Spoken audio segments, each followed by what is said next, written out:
Olá pessoal, tudo bem?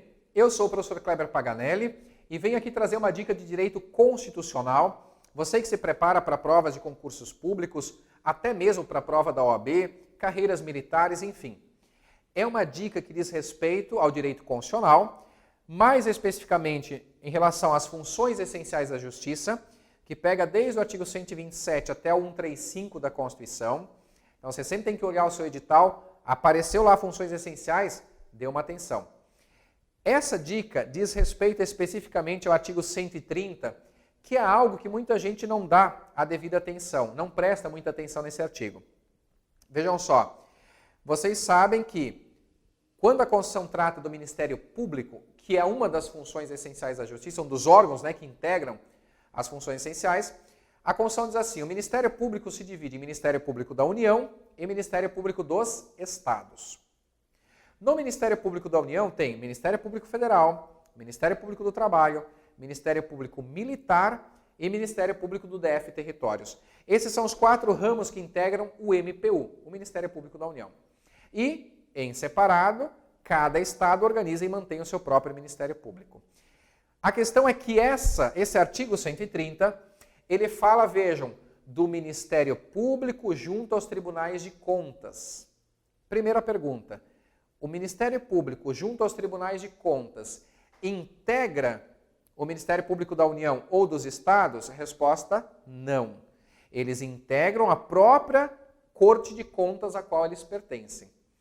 O que o artigo 130 traz é uma regra de equiparação. Veja o que ele diz: aos membros do Ministério Público junto ao Tribunal de Contas, ou aos tribunais de contas, a eles aplicam-se as mesmas disposições dessa seção, pertinentes a direitos, vedações e forma de investidura. Então vejam, nada mais é do que uma regra de equiparação. Então, o que vale para os membros do Ministério Público, seja da União ou dos Estados, também vale para os membros do Ministério Público junto ao Tribunal de Contas, ou aos Tribunais de Contas. Então, por exemplo, uma das garantias, direitos, dos membros do Ministério Público é a garantia da vitaliciedade. Também se aplica aos membros do TCU. Uma das proibições, que ele também diz, vedações, os membros do MP não podem exercer atividade político-partidária. Essa vedação também se estende aos membros do Ministério Público junto aos tribunais de contas. Então, nada mais é do que uma regra de equiparação. No entanto, cuidado, os membros do MP junto aos tribunais de contas não integram o Ministério Público Comum, nem da União, nem dos Estados.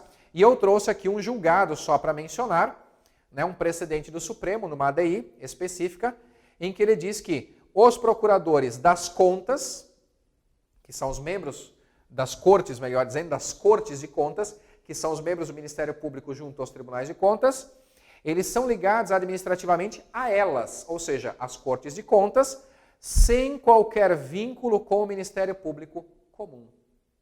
Então, com isso, eu fecho aqui o artigo 130, deem uma boa atenção no assunto Ministério Público, tá, pessoal? Vou ficando por aqui, bons estudos e até mais.